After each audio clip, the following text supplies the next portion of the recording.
Once upon a time, there was a little girl named Mary who lived in a small village. Mary loved to play outside, and she would often go for walks in the forest near her home. One day, Mary was walking in the forest when she saw a beautiful flower. She had never seen a flower like it before, and she was very excited. Mary bent down to smell the flower, but as she did, she heard a loud noise.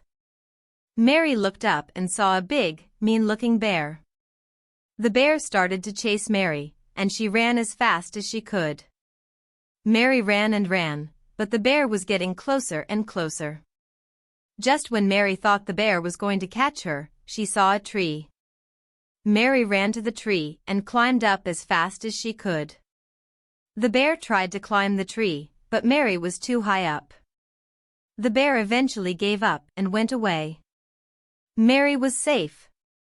She climbed down from the tree and went home. Mary told her parents about the bear, and they were very proud of her for being so brave.